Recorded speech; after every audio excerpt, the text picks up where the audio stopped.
How would you like a 15% discount to my daily email, the stack of stuff, the show notes, discounts to the conference, all of that? All you need to do is text the word show to 33777. You'll get the annual subscription with a 15% discount to my daily email. You'll get the stack of stuff, the links to the show notes, discounts to the conference, and so much more.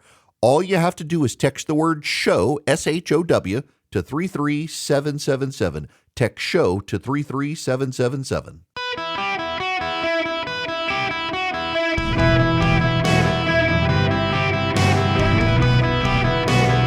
Welcome to the Eric Erickson Show podcast, Hour 2. Greetings, conversationalists. Welcome. It's Eric Erickson here. The phone number 877-973-7425. Should you wish to be on the program, if you text Eric, E-R-I-C-K, to 33777, you will be able to get the live stream, the show notes, the podcast.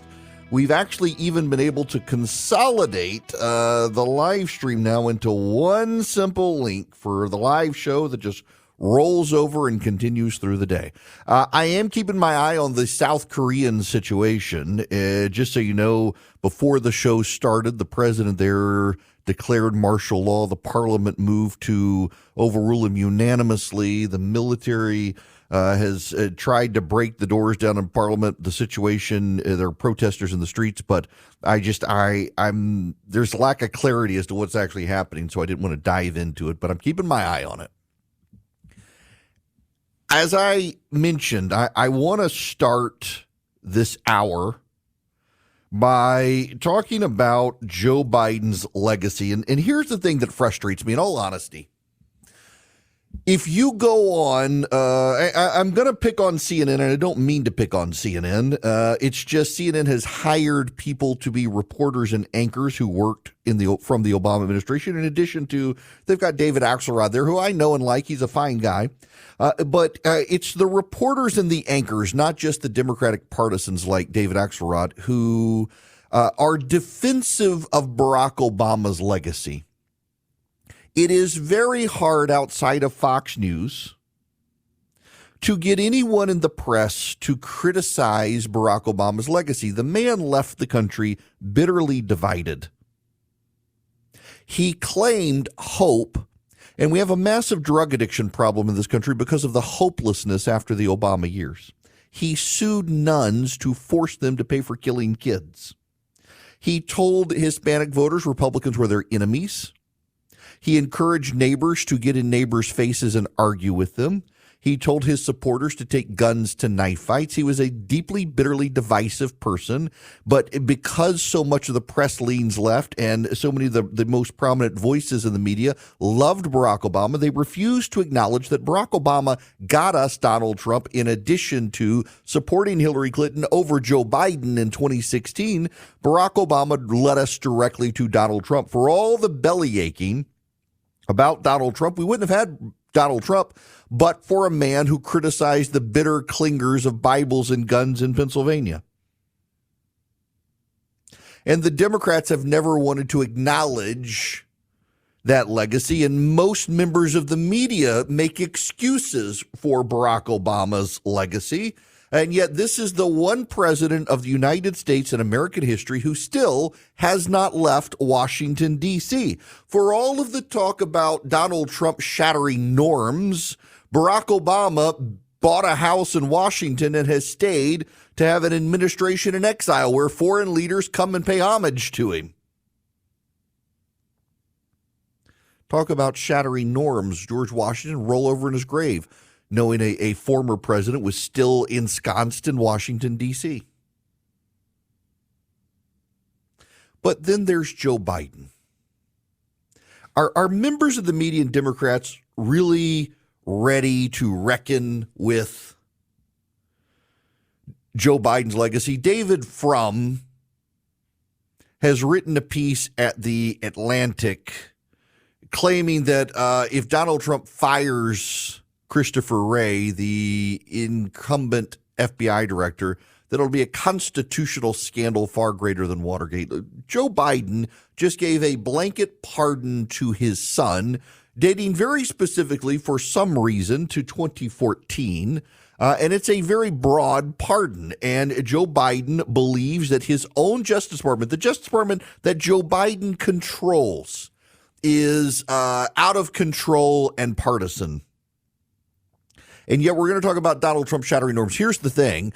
Democrats say Donald Trump is shattering norms because he's breaking apart the pieces of power Democrats put in place to preserve their power. And we call those things norms in the press and among Democrats when they're not. They're just ways of preserving Democratic power even when they're out of office.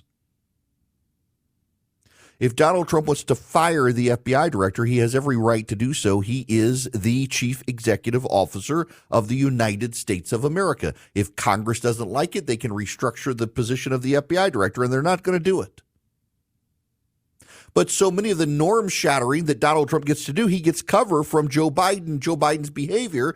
Joe Biden, lest we forget, is a man who served in Washington, D.C. for 50 years. When his wife and daughter died, he abandoned his two sons so that he could serve in Washington, D.C. He built an entire mythology about his daily train rides home on Amtrak and how he was always home every night, which actually isn't true. And now his surviving son turned his dead son's wife into a crackhead. He bought a gun, he disposed of it, and Joe Biden keeps making excuses for it. He's not a good person. And I'm sorry, but the apple doesn't fall far from the tree. You have a living son and daughter, both of whom are drug addicts. The living son turns the daughter-in-law into a drug addict. None of these people could convince Joe Biden to leave the White House when he should have. He had to be forced out by Nancy Pelosi. And when I pointed this out, that Joe Biden's entire family is dysfunctional and designed for Joe Biden to have power, I got attacked by people for daring to point out the truth. And it is true. Joe Biden's not a good person, and neither is Jill Biden. They wanted the power. They wanted to stay. They got out well past time for him to get out. They knew, at least Jill Biden knew her husband was unfit to return to office. And how do I know? Because people at CNN told me how incapacitated Joe Biden was at that debate, having to have Jill Biden help him down the steps after it was over. It was very clear for everyone to see something was not right with Joe Biden, and still they refused to get out of the race. And now he's pardoned Hunter Biden, which opens the gates for Donald Trump. You know, say what you will about all the pardons Donald Trump gave people you may not like. He gave them very specific pardons based on specific crimes, not a blanket pardon. Joe Biden's now opened the door for that. And, you know, I mean, even Chuck Todd is in on this. Chuck Todd was in a conversation with Chris Cillizza for a Substack newsletter. Just listen to this. I followed the Hunter Biden trial very closely. Mm-hmm. I read every transcript, all the testimony, because that's what all that was made public. And there is, you want to get angry, just as somebody in just all these mixed emotions. You read the Hallie Biden transcript, and that's Bo's widow. Yes. And essentially he turned her into a crack addict. And this was all happening in 2017, 2018. And Joe and Joe Biden were so concerned about their family that they decided to run for president. Yep. So when you talk about the word selfish, it's almost like the word doesn't, their decision to run for president put the entire Democratic Party and the United States of America in the position that it's in now. Yes. Hello. Yes. That is absolutely the issue. And the fact of the matter is that despite all of this stuff, Joe Biden's addicted to power in Washington, D.C. You know, a buddy of mine told me a hilarious story back in 2008 when Joe Biden was running for president. After the Iowa caucuses, Joe Biden was flying home, and he happened to be in this restaurant inside the airport in Des Moines. And my buddy knew Joe Biden. Nobody else was paying him attention, made eye contact, and Joe Biden made a beeline over for him.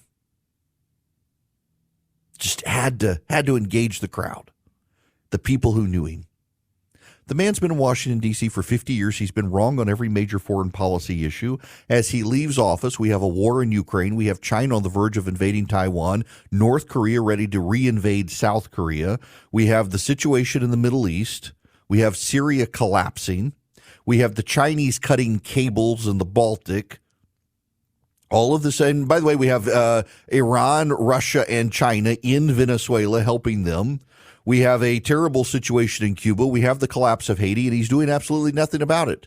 Joe Biden needs to be held accountable by the Democratic Party. As I said in the last hour, Democrats despise their losers. They exiled Jimmy Carter from power forever. They acted like he was never even president of the United States for a time. They didn't want to acknowledge him. When will they do the same thing for Joe Biden? The Democrats have lost the House. They've lost the Senate. They've lost the presidency. And it has way more to do with Joe Biden than Kamala Harris. If anything, the belly aching from the Democrats about Kamala Harris's campaign is just cover to avoid having to reckon with the fact that they propped up a dementia patient. They told everyone he was not a dementia patient until it was too late. They exposed him. And then they got mad at people like me for pointing out the dysfunction of the Biden family would lead the man to not drop out until Nancy Pelosi launched a coup and forced him out.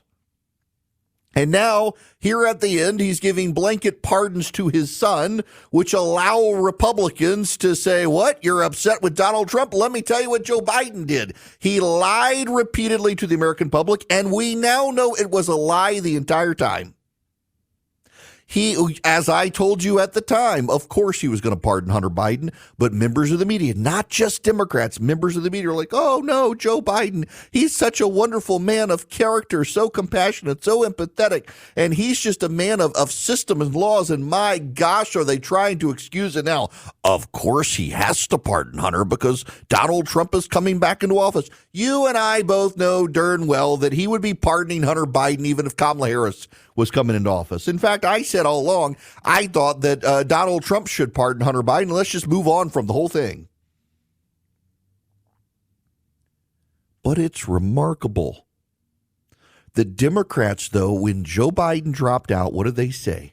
He was a man of honor. He was a man who put the country ahead of himself. He was a man who understood the integrity of the presidency, and he couldn't bear the thought of Donald Trump getting back in the White House, and he had to get out when it became clear he couldn't win because he wanted Kamala Harris because he's such a great man. He's such a man of institutional integrity in Washington, D.C. No, he's not. He's a 50-year career politician in Washington, D.C. with a massive, massive ego and a wife who loved the trappings of the White House, who couldn't let it go until it was too late, and he now brought Donald Trump back. The bitter, hilarious irony of the Obama and Biden tenure in office is that Obama brought Trump to office by rejecting Biden for Clinton, and Biden brought Trump back to office by not rejecting his own failures and stepping aside as a one-term president, which he originally said he was going to do. If the Democrats are not willing to hold Joe Biden accountable, if they are not willing to recognize the reason Donald Trump is in the White House is because of Joe Biden, they are going to have a world of hurt moving forward. The data in the exit polling is overwhelmingly clear and specific that the Democrats saw this massive, massive shift in voters to the Republican Party, a massive shift to the GOP among the young, among the old, among the people without college degrees, among the working class, among the middle class, among people with bachelor's degrees. The only major groups that shifted strongly to the Democrats were postgraduate degree people. And all the Democrats have left is a coalition of neurotic white wealthy women and wealthy gay men. All the black and Hispanic voters from the Democratic Party are shifting to the GOP. And it's all because of Joe Biden. We can point the finger at Kamala Harris because she was the candidate, but in fact, yes, she only had a couple of months to build a campaign and was a terrible candidate to begin with. But why was she in that position? She was in that position because Joe and Jill Biden and Hunter Biden decided that Joe Biden couldn't give up the trappings of power because the family gravy train would come to an end. And now it is in a scandal that allows Donald Trump to have even greater reign of power in Washington, D.C. It is a fitting end to the Biden legacy. Good riddance. Hello and welcome back. It's Eric Erickson here. We've had a number of people call in, Charlie said, and they're all asking the same question. Why hasn't China invaded Taiwan already? We all know what's going to happen. They've had 4 years of a dementia patient in the White House. Why haven't they done it? I actually know the answer to this from talking to members of our own military and intelligence community. They're not ready yet. They're not ready yet. The Chinese are very deliberate. They follow Sun Tzu's rules, and one of Sun Tzu's rules is you don't attack until you're ready, until you know you've already won. And one of the problems that China has right now is they don't yet have the capacity of ships they want. They don't have the capacity of missiles and nuclear warheads that they want. They don't have the number of submarines they want. The Chinese have not yet fielded a competent, capable nuclear-powered submarine. They're expected to do that within the next year. From there, they'll be able to build them, assuming they work. All of the intelligence community and all the military operatives that you talk to about this say 2027 is the earliest date by which they expect China to invade Taiwan. In 2027, you talk to them, 2027 is like a conventional wisdom now in Washington based on the rate of shipbuilding, based on the rate of warhead development, based on the rate of weapons development, based on the rate of aerial development in China. They need that much more time. Right now, they have just exceeded our naval capacity, and they want to be bigger than that before they do anything. They want to be a global hegemon, not just a regional hegemon. Meaning controlling a region. They don't want to just control the world or control a region. They want to control the world. So it's going to take them some time to build up their arsenals. And it's one reason we need to build back up our defense capacity. Put it this way. Our defense spending in terms of GDP is right now less than 6%. In World War II, it was about a third of our GDP. And during the Cold War, it was about 15 to 20% of our GDP. We're at less than 6% of GDP right now for defense spending. We need a massive, massive rebuilding of our military, and they need to stop doing goofy projects like the F-35 and actually just build stuff that works and is stable. The F-35 is just a money pit program. Now, I don't want you to have a money pit of a technology program, which is why I want you to go to Vision Computers today. Listen, it's the Christmas season. If you want a new computer at Christmas, if you go to Vision Computers, they're going to be able to port everything over to your new computer from your old computer. So all your apps, your preferences, your settings, your emails, everything come over. And then you get their 5-star customer service for a year without any fee. So you go to visioncomputers.com or call them at 404-COMPUTE. You say Eric sent you, you're going to get an even better deal. They're going to build you the computer of your dreams. They're going to move everything over from your old computer. But hey, let's say mom or dad, you got a kid who's a freelancer. Great gift for them.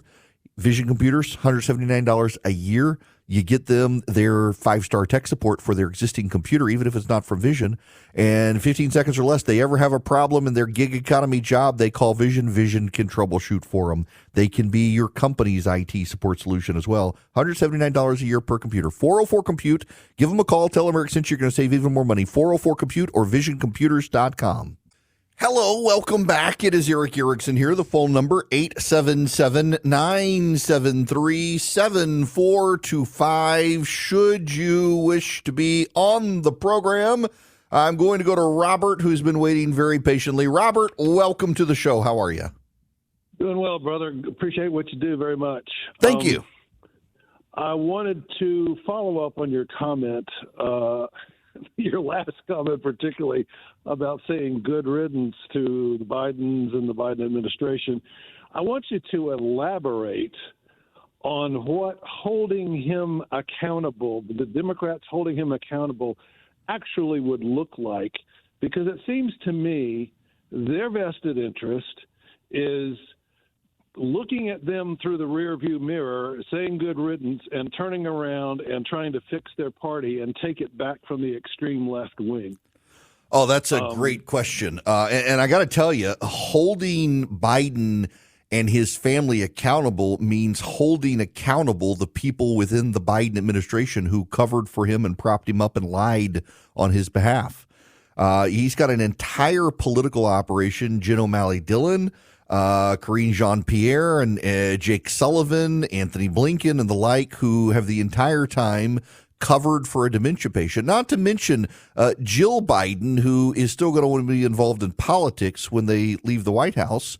You've got campaign consultants. They bled Democratic donors dry who need to be exiled from the party. The Democrats are going to have to do this sort of stuff because there's not going to be any trust for them. Now, listen, the partisan in me, I got to admit this, Robert, the partisan in me doesn't want the Democrats to fix the problem.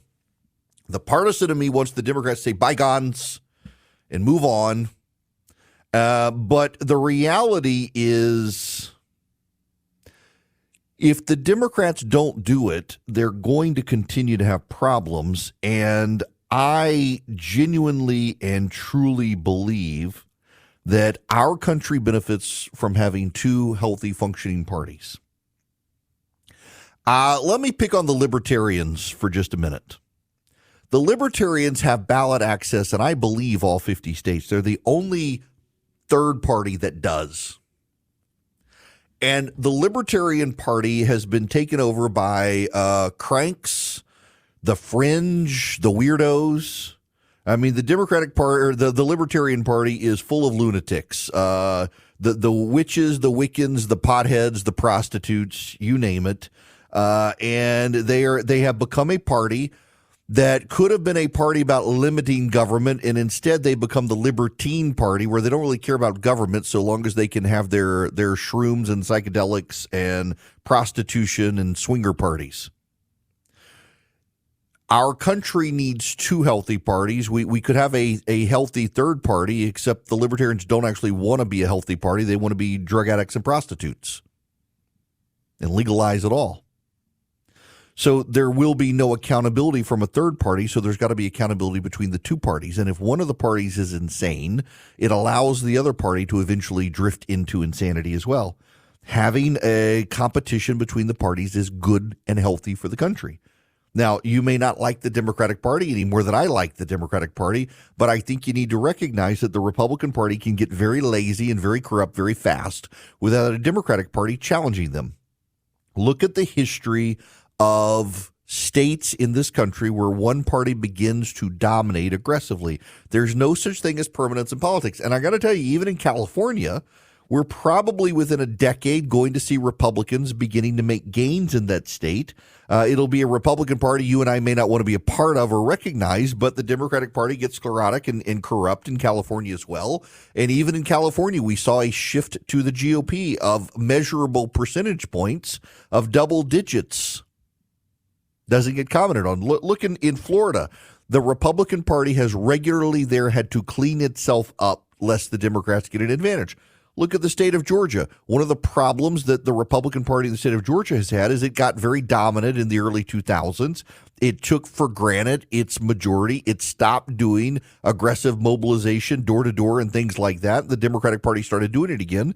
And between demographic changes and the collapse of a competency within the Republican Party in Georgia, the Republican Party in Georgia has been overrun by a bunch of lunatic fringe flat earthers.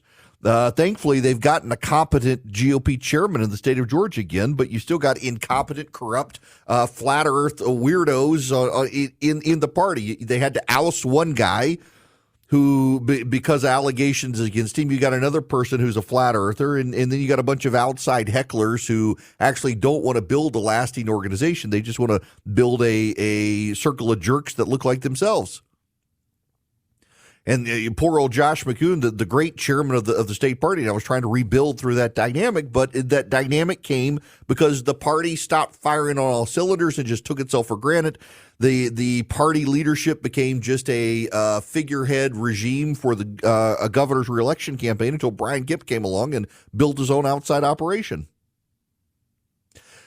Party dominance in a state breeds laziness, and it's the same thing happens at the national level. Party dominance breeds laziness. The Democratic Party, if it doesn't clean itself up, we'll see the Republican Party get dominant and lazy. Look at the Republican Party of George W. Bush. Karl Rove tried to build a lasting permanent Republican Party, which was impossible. By 2006, you had at least a half dozen to a dozen Republican members of Congress leave office under clouds of suspicion, some of them going to jail because they had been in power since 1994 after the Gingrich Republican Revolution. They took for granted their power. They got as corrupt as the Democrats they had replaced in 1994. Corruption festered quickly. So, yeah, I want the Democrats to clean themselves up because I want the Republican Party to be cleaned up. I want the Republican Party to be firing on all cylinders at all the time, able to win in the election, and they can't do it when the Democratic Party itself has gotten sclerotic and corrupt. So clean it up, drive out the charlatans who lied about Joe Biden, get rid of the people who were just genuinely a plague and blight on the party, and move on from there. One of the things a party has to have is people with good vision and ideas. Roll Call, which is the newspaper of record on Capitol Hill, has a piece. The headline is "The Man with a Plan to Upend Government and What It Entails." OMB, that would be Office of Management and Budget nominee, has pledged to dismantle woke and weaponized government. The nominee for Office of Management and Budget is the former director of Office of Management and Budget under Donald Trump's last term in office, and his name is Russ Vought, and he is a dear friend. According to Roll Call, he is well known on Capitol Hill and thus far at least looks like a shoo-in to be confirmed as President-elect Donald Trump's budget director, as he was during Trump's first time on a party line vote. The hard-charging Vought is a revered figure on the right with his pledges to upend the deep state and dismantle woke and weaponized government, including by refusing to spend all the money Congress appropriates. He'll need to be vetted again in the new year, where Democrats on the Senate Budget and Homeland Security and Governmental Affairs panels will be poring over Vaught's writings and speeches since leaving the Trump administration to found the Center for Renewing America. Vought is among one of many contributors to the Heritage Foundation-led Project 2025, which Trump disavowed. Since Trump's November 22nd announcement that Vought was his choice to once again lead the OMB, a parade of conservatives have come out in support. Mike Lee, Rick Scott, Ron Johnson, Marsha Blackburn, Tommy Tuberville.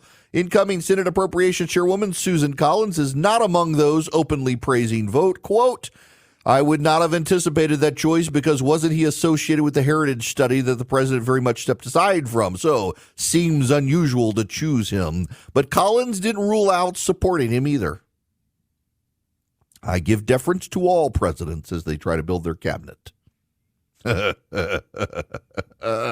Oh, Patty Murray of Washington's Post. Y'all, Russ Vought is a class act. He is a good guy, and he is wicked smart and sharp and a man of principle.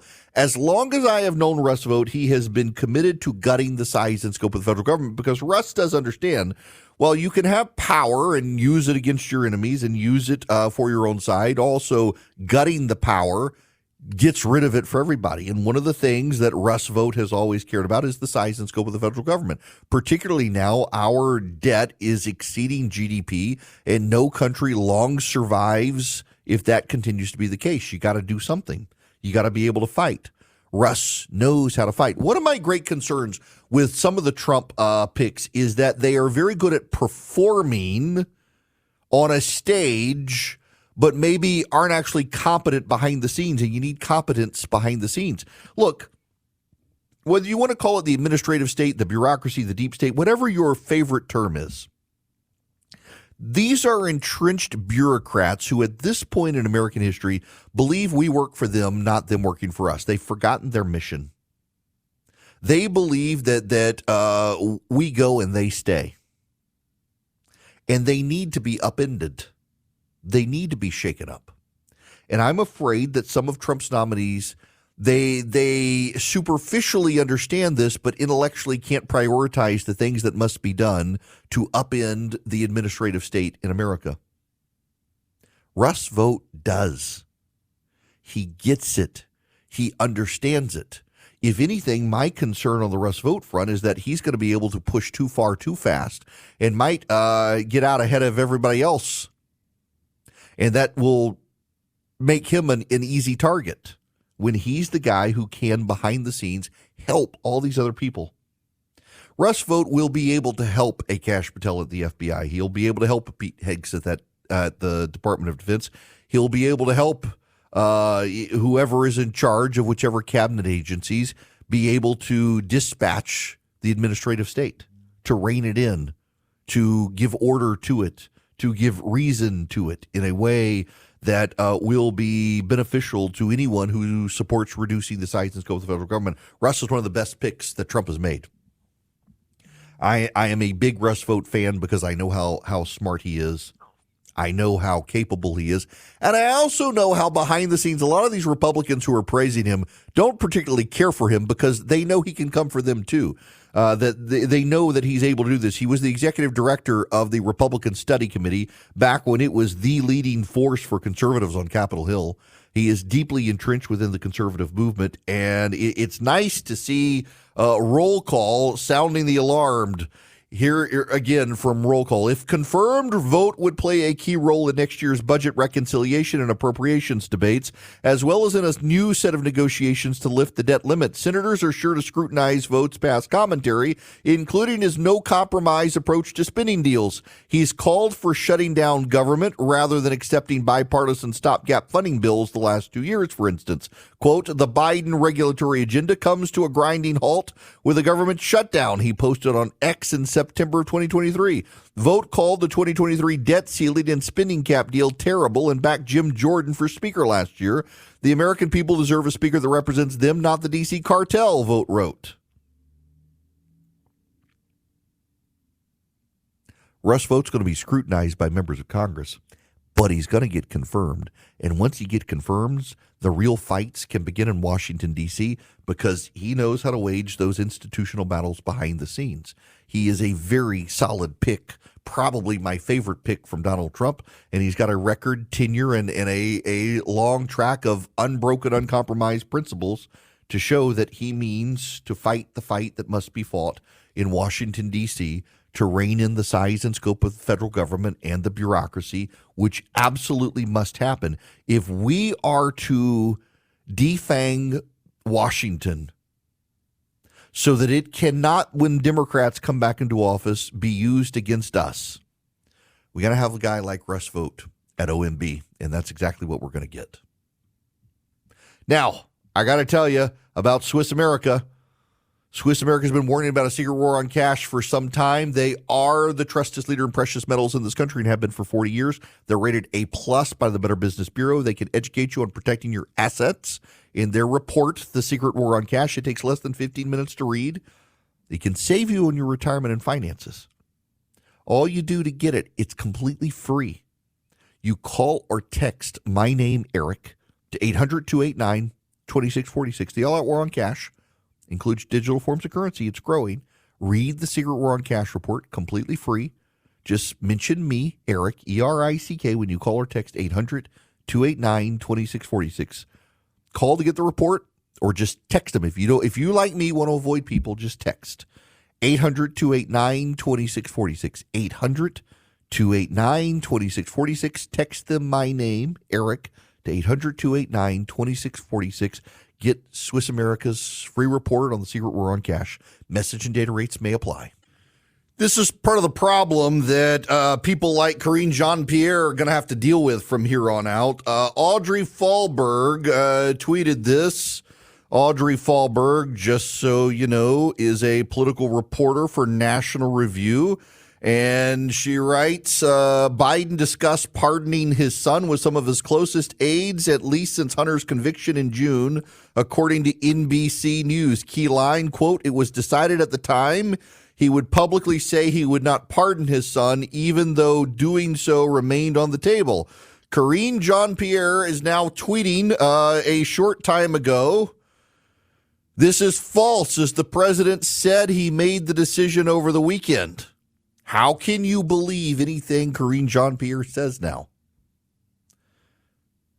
Maybe she just thinks that members of the media will go along pretending as if this is some novel decision. But how can we believe any of this? How can we believe this at all? I don't think we can believe it at all. And I don't think we can believe anything else that Karine Jean-Pierre says. You can't believe her denials about anything because Joe Biden lied to the American public. Joe Biden absolutely lied. You know, Joe Biden is now headed to Africa. He's gotten out of the country. So he did the Hunter Biden pardon and then bolted on the country. Fled to Africa. I'm sure he'll come back at some point. But I don't know why we need to continue pretending that Joe Biden's some sort of good guy. I don't know why we should continue pretending that he's some sort of honest guy. I don't know why we should believe anything Karine Jean-Pierre says about this administration at this point. They've repeatedly lied to the American public, and not just about Hunter Biden. And yet the media continues to believe there's some sort of truth teller. And every time they decide to tell a lie, when it comes out that it's a lie, they're like, well, I mean, they had to do it. They had to. They've tried to justify repeatedly all these sorts of things. You know, it's same like with everything else the Democrats do. They deny that it's happening until it's obvious to everyone it is. And then they're like, well, of course it is, you bigot.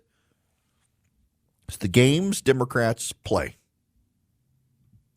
Now, I got to tell you about Omaha Steaks because it is 50% off site-wide right now in time for the holidays. Listen, you got someone, you want to give them something unique. Maybe it's a business acquaintance. Maybe it's somebody in the family.